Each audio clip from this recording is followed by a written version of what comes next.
자, 하고 여러분 반갑습니다. AI 시대 바울 읽기, 바울과 기독교 9주차 강의 한번 시작해 보도록 하겠습니다. 오늘은 바울 복음과 성령 그리고 부활에 대해서 살펴볼 텐데요.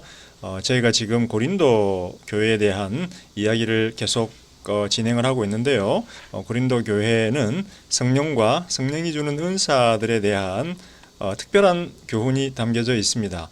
굉장히 다른 서신서에서는 발견되지 않는 중요한 교훈이 담겨져 있고요. 또 인간의 부활, 특히 몸의 부활이라고 하는 것에 대한 중요한 내용이 담겨져 있습니다. 이번 학습 내용은 대략 5가지 정도로 제가 구분해 보았는데요.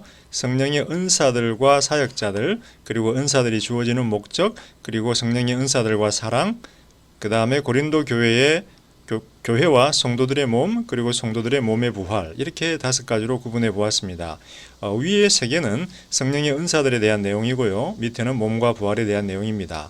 이 부분은 사실은 이제 AI 시대 윤리하고 연관이 지어질 수 있고요. 요거는 이제 AI 시대 호모데우스 하고 비교해 볼 수 있는 내용입니다. 그래서 이 부분에 대한 강의는 아마 3번째 동영상으로 여러분들에게 제공이 될 거고요. 추후에 기회가 된다면 이 부분에 대해서도 이야기를 해보도록 하겠습니다. 그래서 우리가 1세기, 지금 1세기 고린도 전서 그리고 후서에 대한 본문을 분석을 하고 있는데요. 1세기에 대한 문서들을 분석을 함으로써 우리는 21세기, 우리가 살아가고 있는 21세기 AI 시대에 대한 어떤 그런 교훈을 얻고자 합니다. 왜냐하면 그 문서들을 통해서 그 안에 담겨있는 바울의 가르침을 통해서 우리들의 삶에 대한 어떤 영감 혹은 도움 혹은 대화의 상대자를 우리가 발견하고 싶기 때문입니다. 먼저 성령의 은사들과 사역자들입니다. 고린도 교회는 교회의 역사상 가장 많은 성령의 은사들을 소유한 교회로 간주되고 있습니다. 고린도 교회만큼 성령을 풍성하게 소유했고 그 성령에 대한 가르침이 심도 깊게 전달된 교회가 없습니다. 그런데 아이러니하게도 성령의 은사들이 풍성하게 주어졌지만 성령의 은사들이라고 하는 것은 선물들입니다. 성령이 주신 선물들이고 이 선물들은 어떤 기적들과 함께 능력 있게 교회에서 표현이 되었습니다. 근데 아이러니하게도 고린도 교회에게 성령의 수많은 은사들이 주어졌지만 그에 반하여 수많은 영적인 문제들이 발생했습니다. 수많은 문제들이 발생을 해서요. 영적인 은사들과 기적들이 반드시 영적인 성숙도를 보장하지는 않는다라는 것을 우리가 알 수 있습니다. 여러 가지 기적들과 은사들이 나타날 수 있지만 반면에 그들의 영적인 성숙도는 굉장히 낮을 수 있다는 겁니다. 예를 들어 어떤 친구가 축구를 굉장히 잘해요. 축구에 자질이 있어서 그의 은사, 능력이 굉장히 100%라고 칩시다. 반면에 그의 인성은 바닥일 수가 있어요. 10%일 수가 있다는 겁니다. 그래서 능력과 은사들과 영적인 성숙도가 반드시 일치하지 않는다. 그래서 바울은 어떻게 보면 이 둘 간의 밸런스를 맞추기를 원했어요. 기준을 맞추기를 원했고 영적인 성숙도가 더 중요하다라고 하는 사실에 대해서 강조하기를 원합니다. 성령의 은사들이 주어진 목적과 이유에 대한 근본적인 질문이 필요합니다. 왜냐하면 성령의 은사들은 바울의 관점에서 건강한 교회의 성장과 유지를 위해서 꼭 필요하기 때문입니다. 은사들은 교회를 세우는 영양분이면서 수단이면서 도구로서 기능을 합니다. 바울이 언급하는 성령의 은사들에는 대충 한 8가지 정도가 있습니다. 고린도 전서 12에서 14장에 보게 되면 대략 한 8가지 정도의 은사가 등장을 하고요. 여기 플러스 더 많이 있겠죠. 더 많이 있는데 여기서 언급이 된 거는 좀 더 고린도 교회에서 중요하게 언급되었던 8가지로 보여집니다. 지혜의 말씀, 지식의 말씀, 병을 고치는 것, 능력을 행하는 것, 기적이죠. 그 다음에 예언하는 것, 영들을 분별하는 것, 악령인지 아닌지, 그 다음 방언하는 것, 방언은 알아들을 수 없는 인간의 말로 다른 인간의 말로 말을 하는 것이고 그것을 통역하는 것, 번역하는 것. 그런데 이런 성령의 은사들을 소유한 사람들은 특별한 사역자들이 많았습니다. 즉 특별한 사역자들에게는 이런 은사들이 많이 주어졌는데요. 바울이 언급하는 은사자들은 사도와 선지자와 교사와 능력과 기적 행하는 자. 근데 재밌게도 지도자들 혹은 행정을 행하는 자들 그리고 방언 말하는 자들이 언급이 되고 있습니다. 이 중에서 선지자는 예언을 담당하고 있고요. 또 가르침을 담당을 하고 있고 사도는 예수의 전통을 후대에 전달해 준 자입니다. 따라서 우리 21세기에는 사도가 존재하지 않습니다. 이 사도는 1세기의 현상입니다. 예수님을 보았던 자들만 사도가 세워질 수 있기 때문에 우리 21세기에 누군가가 내가 사도야 라고 주장하면 그것은 조금 이단적인 가르침이 된다라고 보여지고요. 선지자는 아마도 존재할 수가 있겠죠. 그런데 항상 예언이라고 하는 문제는 좀 애매합니다. 교사는 당연히 있고요. 능력과 기적도 존재할 수 있겠죠. 지도자들도 당연히 존재하고요. 방언 말하는 자들도 많이 존재합니다. 그러나 과연 방언 말하는 자들이 이 사역자들 속에서 어떤 사역을 행할 수 있는지에 대해서는 좀 더 세밀한 관심이 필요합니다. 왜냐하면 방언은 개인적인 은사고 개인적인 덕을 세우기 때문에 어떤 그런 공동체 전체를 세우는 어떤 그런 성령의 은사의 근본적인 사역과는 조금 동떨어져 있기 때문입니다. 자, 여기서 학문적으로 조금 논쟁이 되고 있는 중요한 질문이 하나가 들어가는데요. 성령의 은사들과 사역들은 사도시대, 즉 1세기에만 국한된 것인가? 다시 말하면 우리 21세기 교회에서는 현대사회에서는 이러한 성령의 은사들이 나타날 수 없는 것인가? 제가 앞에서도 이야기했지만 사도라고 하는 특별한 직분을 제외하고는 아니다라는 거예요. 이런 은사들이 현재에도 나타날 수 있다. 어떤 사람들, 예를 들어 은사 중지론자들이 있는데요. 이 사람들은 이렇게 이야기합니다. 고린도전서 13장 10절에서 완전한 것이 오면 부분적으로 하던 것이 패할 것이야. 그리고 그들은 완전한 것이 정경, 즉 성경이라고 합니다. 따라서 성경이 왔기 때문에 이제는 부분적으로 하던 것들, 은사들은 필요가 없다라는 거죠. 근데 사실은 바울에게 성경은 그 당시 신약을 포함하지 않은 구약이었습니다. 신약이 아직 완성되지 않았기 때문에 따라서 은사 중주론자들이 말하는 성경, 즉 신구약 성경하고 바울이 말했던 성경하고는 조금 다르죠. 그리고 바울의 관점에서 완전한 것이라고 하는 것은 성경이 아닙니다. 정경이 아닙니다. 대신 예수님의 재림시 이루어질 종말론적인 완성이에요. 예수님이 두 번째 오신다 그랬죠. 그죠? 재림시 두 번째 올 때 역사가 완성이 되는데 그때 이루어진 종말론적인 완성을 완전한 것이라고 이야기해요. 종말론적이라는 것은 인류의 역사의 마지막에 대한 어떤 가르침이거든요. 그래서 인류의 역사의 마지막은 예수님이 재림할 때 이루어진다. 그때 모든 부분적인 것들이 폐해진다라는 거예요. 부분적으로 하던 은사들은 예수님의 재림시까지 지속될 거예요. 즉 21세기에도 지속이 된다라는 거예요. 그러나 예수님이 첫 번째 왔고 두 번째 딱 오는 순간 우리의 역사가 진행이 되다가 이때 마침표가 딱 지어지는데 이때는 이제 다 모든 은사들이 사라져 버릴 것이다. 자, 두 번째 성령의 은사들이 주어진 목적에 대해서 바울이 뭐라고 가르치는지 한번 살펴보도록 하겠습니다.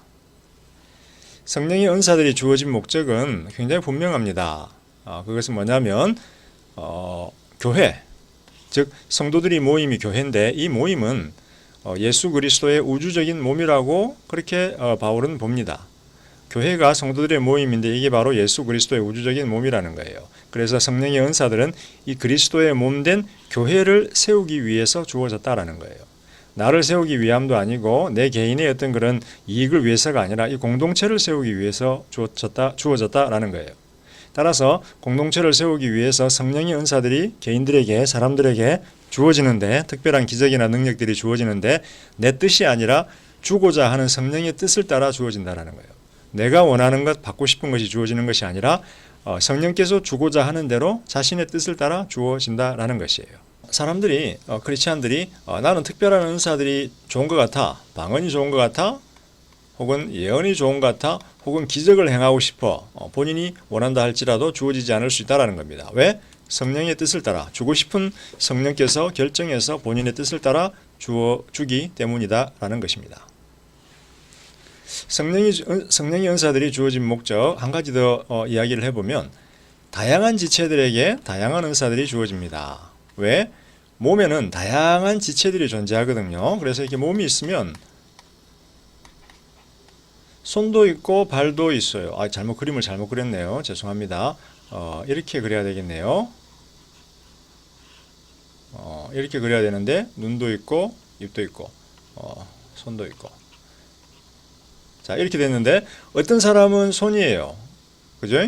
어떤 사람은 발이에요. 어떤 사람은 입이에요. 그러면 손인 사람은 손가락을 잘 움직일 수 있는 은사가, 발인 사람은 튼튼하게 잘 걸을 수 있는 은사가, 입인 사람은 말을 잘할 수 있는 은사가 필요해요. 근데 몸이 건강하려면 이 여러 지체들이, 온 몸이 다, 몸의 지체들이, 부분들이 다 건강해야 돼요. 따라서 이 다양한 지체들에게, 교회의 구성원들에게 다양한 은사들이 주어져서 기능들을 잘 할 수 있게 만들어주는 거예요. 근데 어떤 사람들이 한 가지 은사, 방언, 혹은 예언, 모든 사람이 방언을 말하고 모든 사람이 예언을 말해버리면 다 입이 돼버리면 누가 손이 되고 누가 발이 되는 거예요. 아니죠. 그래서 다양한 은사들이 주어지는데 몸의 다양한 지체들이 다양한 기능들을 통해서 몸을 건강하게 세우듯이 다양한 은사들이 필요합니다. 따라서 한두 가지 인기 있는 것들만에 집중해서는 안 된다라고 그렇게 바울은 가르칩니다. 바울은 성령의 은사들을 사모하라라고 이야기해요. 사모하라라고 하는 것은 굉장히 사랑하면서 갈구하라라는 거예요. 갈구하라. 여러분이 예를 들어서 보고 싶은 사람, 썸 타는 사람이 있거나 연애하는 사람이 있으면 굉장히 보고 싶잖아요. 그걸 사랑하고 또 보고 싶고 막 갈구하는 마음이 생기잖아요. 그게 바로 사모함이라는 뜻이에요. 근데 바울은 은사들을 사모하는데 특별히 예언의 은사를 사모하라 그래요. 예언의 은사, 고린도전서 14장 1절. 왜냐하면 예언의 은사를 통해서 타인을 권면하는 거예요. 타인의 잘못이나 죄에 대해서 질책하고 그들의 어려움에 대해서 알려주고 해결책을 보여줌으로써 그들을 권면하고 교회를 세워줄 수 있었어요. 특별히 예언의 은사는 초대교회 선지자들이라고 하는 사람들, 예언자들이 이런 은사를 많이 가지고 있었는데요. 현대교회에서는 좀 실질적으로 판단하고 평가하는 데 있어서 어려워요. 왜? 나는 내가 예언자야. 나 예언자야. 그래서 내가 생각할 때 너에게 이런 일들이 발생할 거야 라고 하는데 그 발생할 것에 대해서 어떻게 판단할 거예요? 옳은지 아닌지. 시간이 지나면 검증이 되죠. 시간이 지나면. 그래서 본인이 예언자라고 주장하는 사람들 굉장히 조심해야 돼요. 왜? 시간이 지나서 틀렸을 수도 있기 때문이에요. 그리고 그 사람이 내가 예언자야라고 할 때 무조건 그 사람의 말이 넘어가서는 안 돼요. 시간이 지나서 검증을 해 보아야 합니다. 고린도 교회 같은 경우는 방언에 굉장히 집착을 했어요. 방언은 알아들을 수 없는 언어예요. 언어인데 내가 모르는 언어, 내 언어가 아닌 특별한 다른 언어예요. 그래서 방언들을 고린도전서 사람들은 천사들의 언어다라고 주장을 했어요. 천사들이 하는 말을 내가 지금 하고 있다. 외국어로 외국어로 지금 기도하고 찬양하거든요. 그러니까 나는 지금 천사들이 말을 하고 있어라고 주장했어요. 근데 바울은 뭐라 그랬어요? 방언은 완전한 것이 오면, 즉 예수님이 재림하면 이거는 끝난다, 일시적이다라는 거예요. 일시적이다. 만약에 방언이 천국의 언어라면 재림 후에도 사용돼야 되잖아요. 천국 가서 방언으로 말해야 되잖아요. 근데 바울은 재림 시 사라진다라고 했어요. 그래서 방언도 일시적인 은사고 일시적인 현상에 불과하다. 그리고 방언은 바울이 그렇게 이야기해요. 비밀을 말하여 내 개인의 덕을 세운다. 내 자신을 세워주는 은사다라고 이렇게 이야기를 합니다.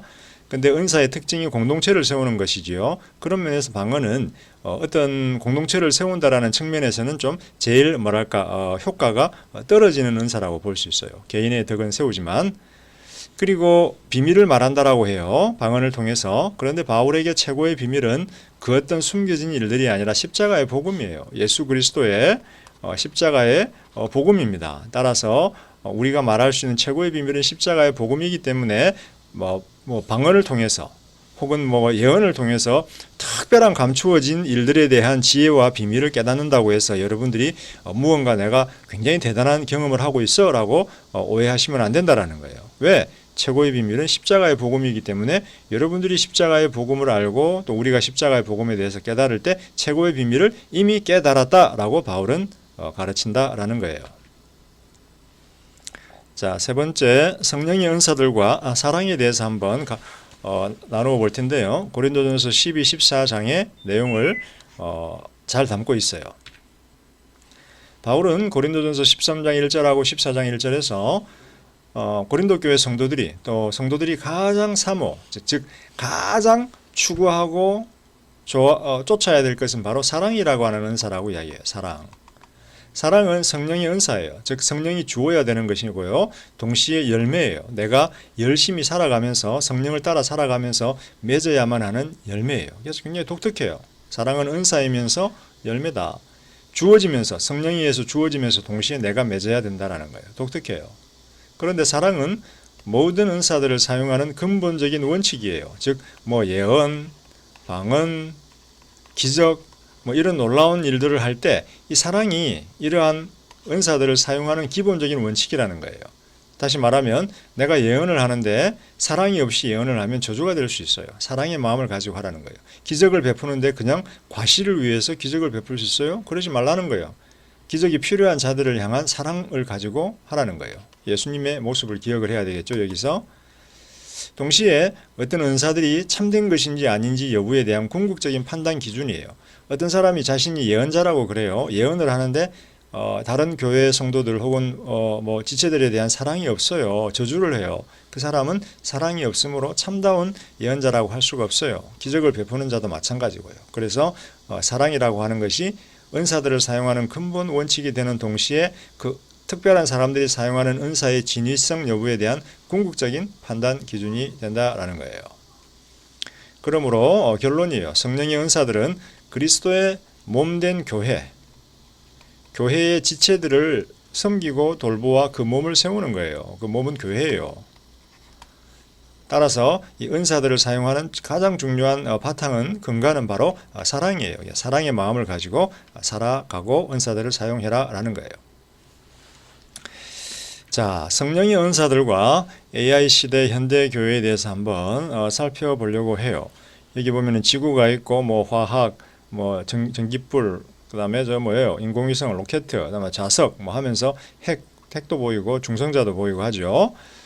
성령의 은사들하고 AI 시대를 살아가고 있는 현대 교회하고 어떤 연관이 있을까? 우리가 과연 이렇게 과학이 만연하고 과학에 의해서 주도되고 과학에 의해서 통치받는 시대에 우리가 과연 이런 성령이라고 하는 보이지 않는 분의 특별한 은사들을 과연 필요할까라는 거예요.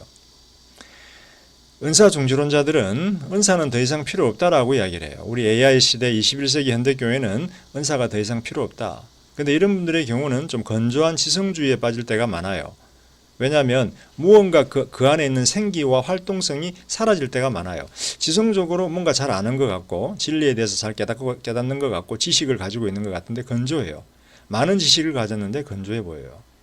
반면에 은사 열광주의자들이 있어요. 막 은사를 찾고 은사를 추구하는 사람들이 있는데 막 은사에 막 목을 매는 사람들이 있는데 이런 부분들은 또 반지성주의 경향을 보이는 경우가 많아요. 지성이 필요 없다라는 거고 공부가 필요 없다라는 거예요. 근데 현대교회 우리 한국 교회를 보게 되면 은사도 없으면서 반지성주의 있는 교회가 굉장히 많아요. 그리고 교리를 공부해야 되고 말씀을 공부해야 된다라고 하면서 반지성주의인 경우가 굉장히 많아요. 그래서 우리 21세기 한국교회, 기독교는 조금 반성을 하고 자신들의 현재 상황에 대해서 돌아볼 필요가 있어요.